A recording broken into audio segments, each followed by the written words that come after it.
네, 오늘은 4월 22일입니다. 화요일입니다. 새벽 예배 나오시는 우리 성도님들을 환영합니다. 말씀 나누기 전에 공동기도 제목으로 기도하시겠습니다. 배옥준 집사의 뇌졸중을 치료해 주십시오. 언어가 회복되고 오른쪽 팔다리에 힘이 생겨나도록 해 주십시오. 권하자 집사가 다시 걷도록 해 주십시오. 이승학 성도의 뇌종양 치료가 잘 되게 해 주십시오. 권현민 형제를 치료해 주십시오. 김에브라임 형제가 신장 이식을 속히 받도록 해 주십시오.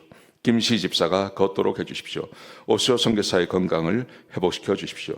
대비박 형제의 건강을 회복시켜 주십시오. 노승호 집사의 건강을 회복시켜 주십시오. 대한민국이 정상화되게 해 주십시오. 예수님의 이름으로 기도합니다. 아멘.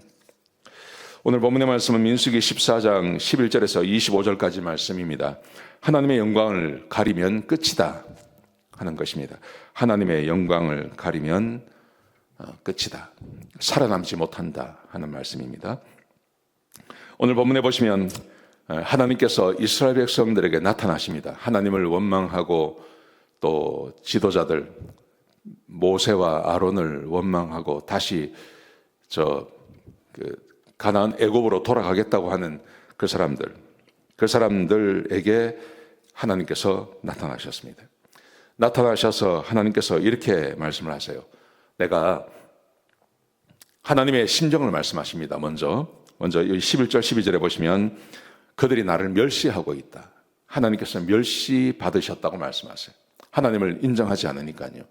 하나님을 무시하니까 하나님께서 멸시당했다고 이야기하십니다. 그 다음에 두 번째로 11절 하반절에 보시면 내가 그렇게 많은 기적을 행했는데 왜 나를 믿지 않느냐 이렇게 말씀하세요. 여러분, 하나님을 믿지 않는 것은 하나님을 멸시하는 것입니다. 우리가 꼭 다른 것을 다른 종교를 찾아가고 해야 멸시하는 게 아니라 성도들이라 하더라도 하나님을 믿지 않으면 하나님을 멸시하는 것이 됩니다. 그래서 12절에 보시면 이렇게 말씀하십니다. 내가 전염병을 보내서 이 모든 사람들을 다 죽이고 새로운 사람들을 가지고 시작하자. 더 강력한 민족을 내가 만들겠다. 하나님께서 그렇게 말씀하세요. 여러분, 하나님이 그냥 빈말하는 분은 아니지 않습니까? 하나님이 그만큼 화가 나셨다는 것입니다.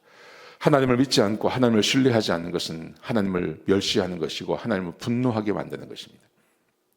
자, 그러자 모세가 하나님의 마음을 정확하게 아는 사람이죠.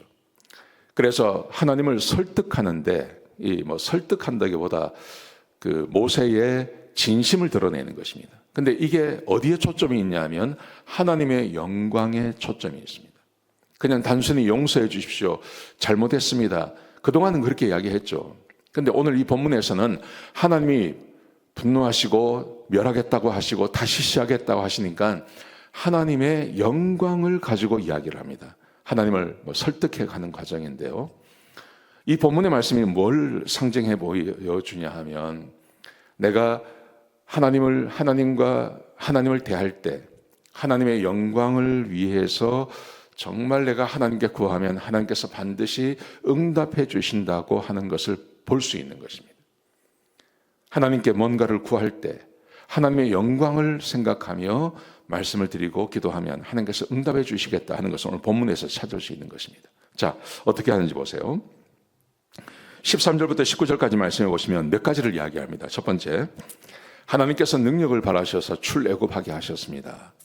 그래서 애굽 사람들이 이미 가나안 사람들에게 다 이야기했습니다. 하나님에 대해서.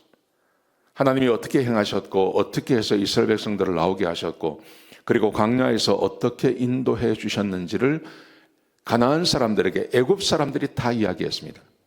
이미 소문이 퍼졌겠죠. 출애굽한 지가 벌써 한 3, 4개월 지나가니까요. 이 가나안 사람들이 애굽에 장사를 하기 위해서 왔다 갔다 하다가 애굽이 완전히 망한 것을 보지 않았겠습니까? 그래서 그 이야기를 다 들었다는 이야기입니다. 이걸 먼저 이야기하고 두 번째로 그렇기 때문에 만약 하나님께서 이 백성을 하나님께서 말씀하신 것처럼 죽인다면 사람들이 애굽 사람도 그렇고 가나안 사람들도 그렇고 아마 이렇게 생각을 할 겁니다.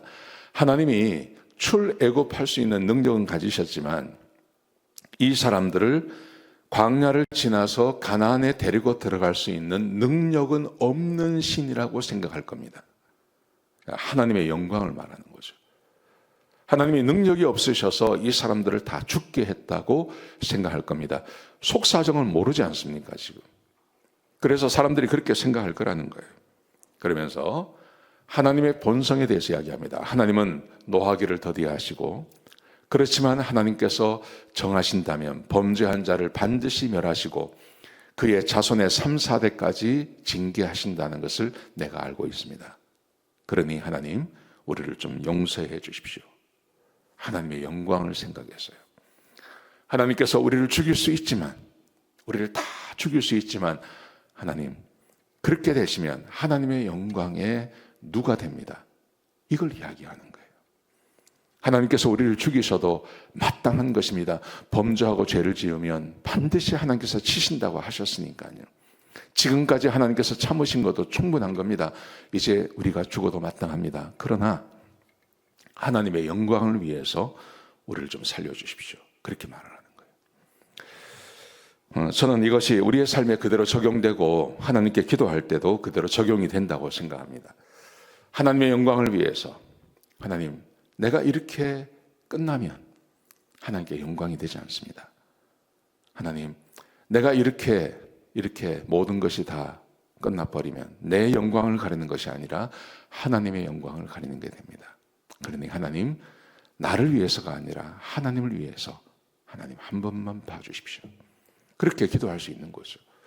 충분히 그렇게 기도할 수 있다고 생각합니다. 자, 그렇게 하자. 하나님께서 20절부터 25절까지 이렇게 말씀하십니다. 내가 즉시 사하겠다 그러세요. 내가 즉시 사한다.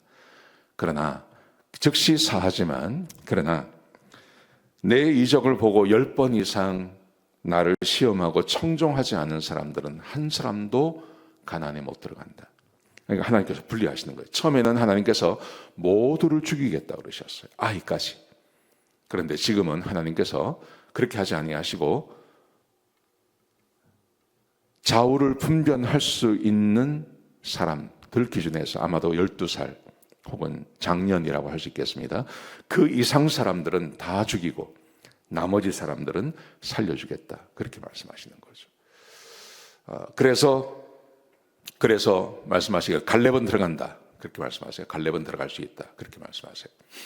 여러분, 이 본문이 우리가 주고 있는 교훈이 이겁니다. 하나님의 영광을 가리면, 그러면 끝납니다. 우리가 믿음 생활을 하면서도 하나님의 영광을 가려서는 안 됩니다. 하나님의 영광을 내가 받으려고 한다든지, 하나님의 영광을 내가 가로챈다든지, 하나님의 영광을 내가 무색하게 만든다든지, 그렇게 해서는 안 됩니다. 그러면 끝납니다. 여기 이 출애굽한 사람들이 그렇지 않습니까? 하나님께서 참으시다가 여기까지 와서는 참지 않으시는 거예요. 아무리 모세가 설득을 해도, 하나님께 영광을 이야기해도 하나님께서 절반만 들어주시는 거죠. 사리를 분별하지 못하는 사람들은 내가 살려주지만, 그렇지 않은 자들, 사리 분별 다 하고 알면서도 10번 이상 하나님의 말씀에 순종하지 않고 하나님의 영광을 가리는 사람들은 내가 다 죽이겠다. 그렇게 말씀하시는 거죠. 여러분, 우리 하나님은 사랑이시지만 또한 굉장히 의로우신 분이고 무서운 분입니다. 우리가 하나님의 의와 사랑을 함께 생각해야 됩니다. 하나님의 사랑만 강조해서는 안 됩니다. 하나님은 의로우시고 죄에 대해서 반드시 물으신다는 것을 기억하시기 바랍니다. 기도하시겠습니다. 아버지 하나님, 귀한 말씀 주셔서 감사합니다. 아버지 하나님, 우리가 하나님의 영광을 가리는 자가 되지 않게 하시고 하나님의 영광을 드러내는 자가 되게 하여 주옵소서. 하나님의 영광을 위해서 사는 주의 백성들이 되게 하여 주옵소서. 오늘 하루가 그렇게 되게 축복하여 주시옵소서. 감사합니다. 예수님의 귀하신 이름으로 간절히 기도드렸습니다. 아멘.